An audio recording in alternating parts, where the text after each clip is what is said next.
Bismillah ar-Rahman ar-Rahim. Salam alaikum wa rahmatullahi wa barakatuh. Amis du jour, bonjour. Et amis du soir, bonsoir. J'espère que votre journée sera bonne, heureuse et pleine de beau temps. À l'intérieur de vous, comme à l'extérieur de vous, je vous ai parlé de 4 personnages qui ont forgé un changement dans la vie. C'est le deuxième changement, le troisième, changement dans la vie qui va intervenir dans ce monde d'humains avec Moïse. Nous avons parlé de Qaroun. Qui était Qaroun? Qu'est-ce que c'était que son don? Que Dieu lui a donné un don dans la fabrication de l'or. Nous avons compris, j'espère que vous avez compris que l'or et son importance et à quoi il sert. L'information que je ne vous ai pas donnée, peut-être que vous l'avez, j'en doute pas une seule seconde puisque j'ai pas arrêté de la répéter. L'or n'existe pas sur la terre, n'a jamais existé. L'or n'a jamais existé sur la terre. L'or vient de l'extérieur. Toute explosion d'étoiles produit des poussières qui se chargent avec des matériaux gazeux. Et elles se chargent avec l'atmosphère extérieure. Et quand elles rentrent dans l'atmosphère terrestre, à partir des rayons de soleil, elles se transforment en cette matière qui est précieuse, qui n'est pas changeable, qui n'est pas oxydable et qui restera toujours avec une très grande valeur. Est-ce que c'est le seul matériau qui a de la valeur? Non. Il y a l'uranium, il y a l'hydrogène, il y a le carbone, il y a des millions et des millions et des millions d'autres choses qui peuvent être ou avoir de la valeur, y compris le diamant, sauf que tous ces matériaux ont été forgés dans la terre. Quand je dis forgés, pas forcément par l'être humain, mais par la nature, comme par exemple le diamant, c'est une pierre qui a subi énormément de transformations sous la terre, dans le feu, pour qu'elle soit à ce point pure. Or, l'or, il est pur directement en entrant dans notre atmosphère et il rentre en forme de poussière et il se rejoint, ces bouts de poussière, cette matière se rejoint et se forme et c'est l'eau qui l'emporte. Il est plus lourd que l'eau, donc en fait, tous les ruisseaux, ils descendent des montagnes, puisque c'est les premiers à le recevoir, et ils descendent dans les rivières pour arriver donc dans les terres et ainsi de suite. Euh, Ça c'est Qaroun. Alors, Qaroun représente le capitalisme, l'industrie et le chaos technique de la société à l'époque de Moïse. Il va représenter cette catégorie-là, une élite qui est prête. Elle est à côté, elle entoure ou elle englobe l'élite qui a le pouvoir, et donc elle est à côté. À quoi peut-on peut-être la rapprocher en 2025 pour que les gens puissent comprendre quelle était la place de Qaroun à cette période-là? Comme vous dites, par exemple, maintenant, j'aime pas, et tous les jours, je dis leur nom. Croyez-moi, j'ai juste envie de vomir, excusez-moi. Trump, que représente le pharaon, et à côté, par exemple, Musk ou l'autre, ou n'importe quel riche qui possède de l'argent et qui peut gérer, trafiquer, et puis que le pouvoir en place ne peut rien lui faire malheureusement. C'est les gens qui vont subir. Donc Haroun, à ce moment-là, au temps de Moïse, avec les choses existantes sur place, et croyez-moi, ils étaient plus calés que nous, ils avaient plus de choses que nous, sauf que nous, on ne le sait pas. Je viendrai sur cette histoire-là. Les 4 personnages, on doit les mettre dans une société pour comprendre Moïse, comprendre cette société, comment, pourquoi ce changement a eu lieu. Est-ce que c'est religieux ou est-ce que c'est vital et c'est existentiel? Et effectivement, c'est existentiel. Sachez que n'importe quel personnage qui a été évoqué, il a joué un rôle dans un changement. Et sachez que ce Coran, quand il vous parle de Qaroun et son argent, Il parle de n'importe quelle société où, au moment où tu lis ce livre, regarde, lève les yeux dans la société qui t'entoure, tu trouveras que dans ce livre, qui date depuis 19 siècles, la vérité, elle est devant toi. L'autre, c'est le Khidr. Le Khidr, nous avons dit que son père, c'était un roi. Et il a choisi. C'est un choix. Chacun de nous a un choix dans la vie. Il a choisi la piété et la quiétude contre la vie que Dieu lui a donnée. C'est un choix. Dieu lui a donné une vie, un appareil de reproduction, une âme, un esprit, un corps, une famille. Et lui, il a dit, Ya Rabbi, je suis sincère, et Dieu sait qu'il est sincère, je ne veux pas de tout ça. Je veux juste être ton soldat, être en ta position. Tu m'as donné la liberté, et avec cette liberté, moi, j'ai choisi d'être de ton côté entièrement. Je ne veux rien de ce monde, ne serait-ce qu'un sentiment pour qu'il puisse me détourner de toi. Qu'est-ce qu'on pourrait faire d'un être humain qui te dit ça? Imagine, ou bien imaginez, vous tous,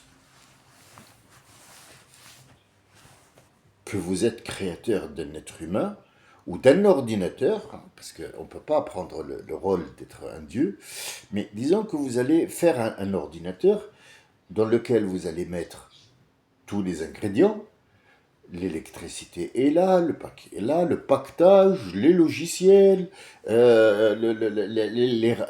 barrettes de RAM, les gigas, tout est là. Et l'ordinateur te dit non, laisse-moi juste remplacement et laisse-moi faire ton ménage, rends-moi un robot pour que je puisse m'occuper de ta maison, nettoyer tout, comme ça tu fais rien et moi je fais. Ça c'est au niveau de l'être humain.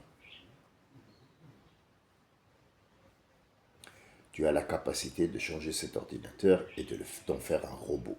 Tu le ferais? Oui. Dieu lui a dit, bien, écoute, moi je t'ai créé un homme. Je peux t'anéantir et anéantir tous les hommes et toute cette vie. Mais sauf que je vais te donner ce que tu veux puisque je le savais, donc savoir que tu allais me demander ça, donc je t'ai préparé ta place.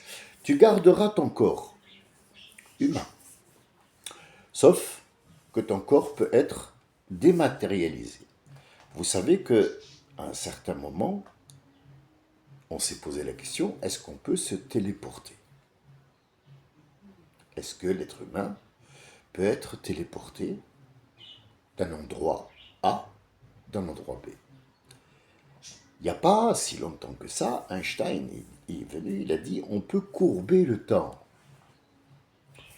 Effectivement, on peut courber le temps et le changer. Mais d'abord, il faut comprendre qu'est-ce que le temps, monsieur Einstein. Monsieur Einstein t'a apporté de très bonnes choses, comme tu as apporté de très bonnes choses qui sont devenues de très mauvaises choses, de très très mauvaises choses, comme la bombe atomique et nucléaire. C'est ton œuvre, hein, on est bien d'accord, c'est toi qui as apporté ça. Hein. C'est toi qui as dit, voilà, tel et tel et tel et tel. Et maintenant, tu dis aux gens que le temps peut être courbé et qu'on peut se déplacer d'un point A à un point B. Quelque part, tu as raison, monsieur Einstein, Albert, et quelque part, tu n'auras pas raison parce que tu ne peux pas te déplacer. Les cellules humaines ne peuvent pas. S'ils se transforment, ils deviennent une flaque. Si on va déplacer un être humain, le téléporter à partir de cette technologie, il devient une flaque d'eau de l'autre côté. Mais alors, qu'est-ce qu'on peut téléporter? On peut téléporter des informations. C'est tout. Vous voyez, vous êtes en train de me regarder. Là, c'est mon image, c'est moi. Sauf que l'enregistrement est fini là. Moi, je ne sais pas où je suis. Là où je suis en train de vous parler, je ne suis pas où je suis. Au travail, je suis mort, je suis parti, je suis en route, je suis dans un autre bled, je ne sais pas. Mais là, au moment où vous recevez mon image, je ne suis pas là. Donc je suis quelque part téléporté en informatique. Ce sont des informations. On m'a vraiment téléporté d'un appareil à un autre appareil à travers tous ces matériaux quelque part. C'est tout ce qu'on peut faire? Oui. Mais l'être humain, ce qu'il peut? Non. Les cellules, non. Les molécules, oui. Parce qu'ils sont fabriqués à partir de informations, de nombres, de chiffres. Et tout ça, quand on les met dans un algorithme, il transporte ces chiffres qu'il transforme en images.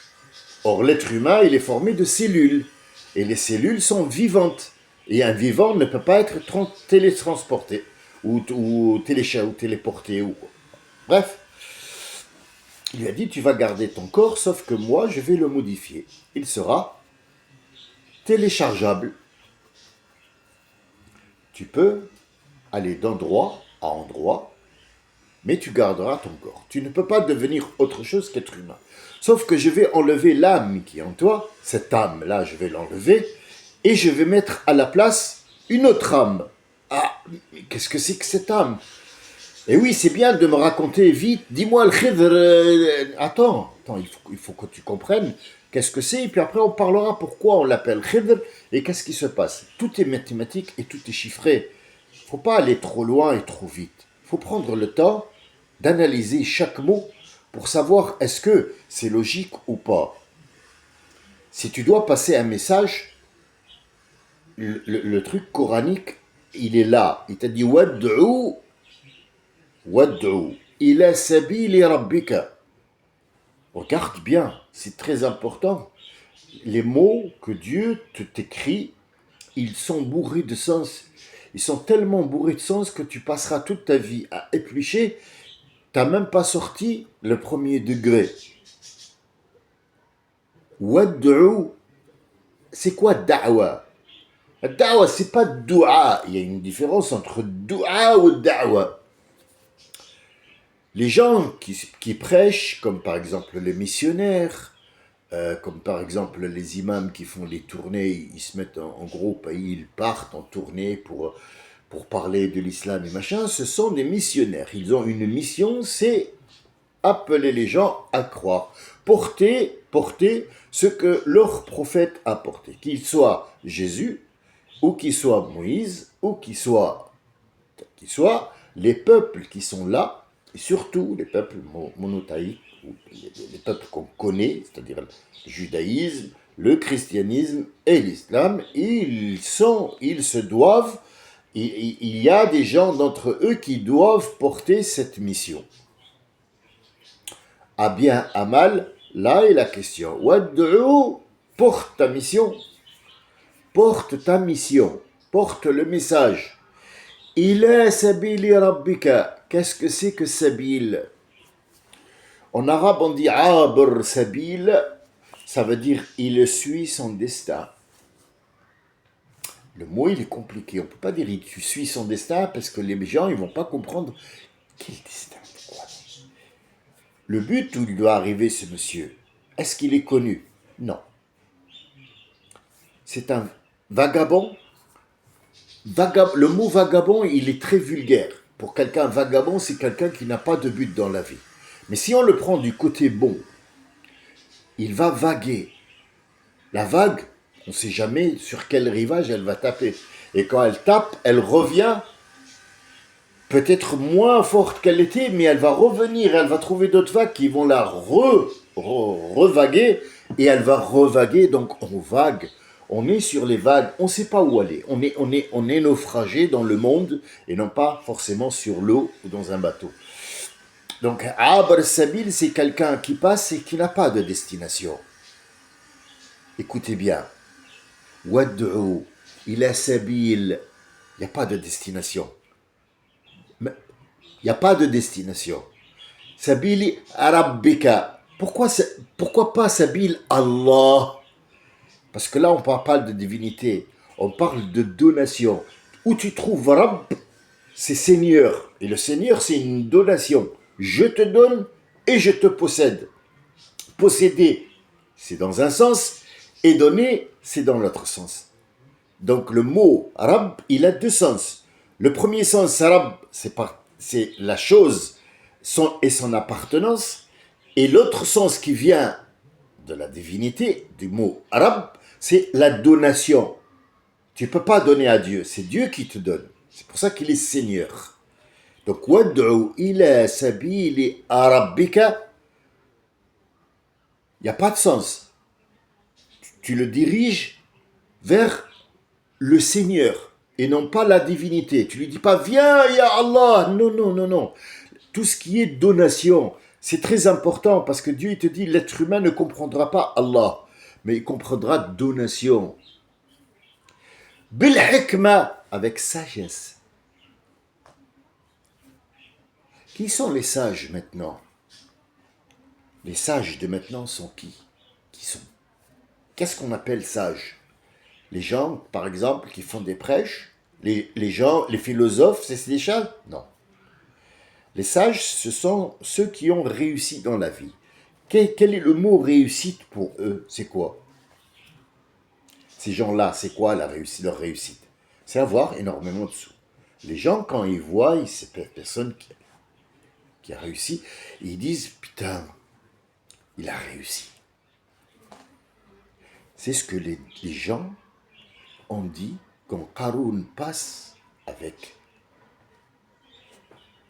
son cortège d'or, ses esclaves qui portent les clés de ces banques, et on y reviendra parce que le mot banque, ça vient de là-bas, les gens disaient, oh Qarun, qu'est-ce qu'il a de la chance, il a réussi. C'est écrit, c'est le verset. Or, Dieu te dit tout de suite après, c'est pas ça la réussite. Ça, c'est un assemblage.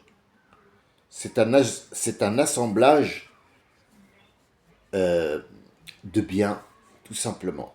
Ce sont des biens qui partent, qui sont éphémères. Et je vais vous montrer comment. Mais restons sur le Khidr, pour ne pas s'éparpiller. وَادْعُ إِلَى سَبِيلِ رَبِّكَ بِالْحِكْمَةِ وَالْمَوْعِظَةِ الْحَسَنَةِ. Et l'exemple qui va avec. Je vous l'ai donné comme ça, c'est-à-dire, excusez-moi pour le mot, je l'ai vraiment craché sur la table. On n'a même pas encore décortiqué. Donc le Khidr va choisir. Il va être missionnaire. Et il va enlever l'âme. L'âme d'un être humain, elle est chargée d'informations. L'âme, c'est pas un truc lumière ou je sais pas quoi. Non, non, c'est des informations. C'est un logiciel que Dieu a mis dans l'esprit pour qu'elle puisse communiquer avec ce corps. Or, le Khidr, il n'a plus besoin du corps pour ressentir des émotions envers une femme, jouir avec une femme, manger à sa faim et à sa guise parce que c'est bon oui, je crois qu'il y a un goût fruité. Il n'a plus tout ça. Il va plus avoir tout ça. C'est lui qui a choisi. Je ne veux aucune jouissance terrestre. Mais le corps en a besoin. Donc on va changer l'âme. On va changer le logiciel qui est dedans, ce qui fait que les cellules ne sont plus vivantes.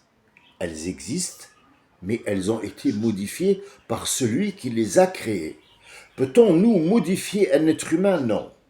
Tu peux jouer avec ce qu'on appelle un spermatozoïde. Je me suis permis d'apporter ça directement de Tunisie, des épis de blé. C'est que des blés, ça. C'est pas de l'orge, c'est du blé. Et donc, je me suis posé la question, j'ai bien regardé cet épi. Je me suis dit, mince alors. C'est génial. Pourquoi je l'ai apporté, en fait? Je l'ai apporté parce qu'en fait, dans le Coran, il parle d'épis. Avec Joseph, il a dit, je vous donne un exemple de la vie, comment elle est, sur la grotte, pardon. Un exemple de l'épi qui chaque épi porte 100 somboula. Un somboula, c'est ça. La somboula, c'est ça. Voilà la somboula. Et chaque épi porte 100 somboula et 100 fois 100 fois 700 fois. Et donc celle-là, elle peut donner un autre épi comme ça où il y a 100 épis encore et ainsi de suite et ainsi de suite. Alors ça, c'est l'épi et ça, c'est la graine. Donc on va en prendre une autre. Voilà. Hop. Disons que on va l'arracher. Voilà. Avec son truc. Bien. Alors, c'est l'épicentre. L'épicentre. Et ça vous rappelle quelque chose, ça? Dites-moi. Attendez voir. Excusez-moi, c'est que de l'improvisation. Alors, voilà, je vous le montre sur le... Alors, est-ce que ça vous rappelle quelque chose, ça? Ça, c'est la tête. Et ça, c'est la queue.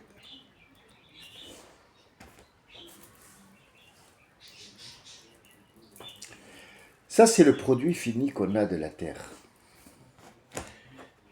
Et ça ressemble bien, bel et bien, à un spermatozoïde. Dites-moi non. Dites-le. Dites non.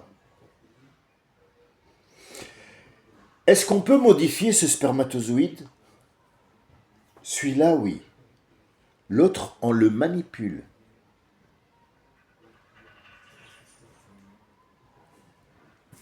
Celui-là, on peut le changer. On peut le modifier, on peut le congeler et on peut faire un blé qui est transformé, transgénique. On va mettre des gènes dedans et il va donner un autre blé, un autre goût, un autre genre. Est-ce qu'il va changer, il va devenir rond? Non. Il va toujours avoir cet aspect-là. Sauf que, en le mangeant, il n'y a plus les ingrédients qui forment ou qui font de lui de la future farine pour faire du futur pain. Mais un spermatozoïde n'est pas modifiable. Non. Il est manipulable. On va le manipuler. Donc on va intervenir dans le corps, transformer, faire des yeux bleus, moins de poils, on va enlever le côté je sais pas quoi, les hormones on va les mettre quelque part. Est-ce que cette personne elle va vivre normalement? Non, elle vivra avec les produits parce qu'elle a été modifiée et donc ça donnera quelque chose de bizarre. C'est pour ça que le khidr est unique. Parce que Dieu a fait en sorte qu'il vive sur terre comme étant un être humain, mais qu'il va avoir une autre âme.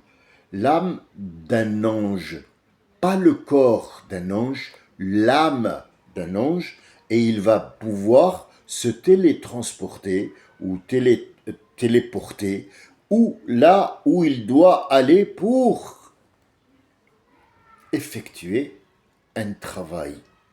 Donc ça, c'est le khidr. Mais son corps, comme l'ange, il est détectable par ce magnétisme que Essemiri reconnaît, c'est un magnétisme magique. Disons que je vais vous donner une image qui ne correspond pas, c'est une image de film.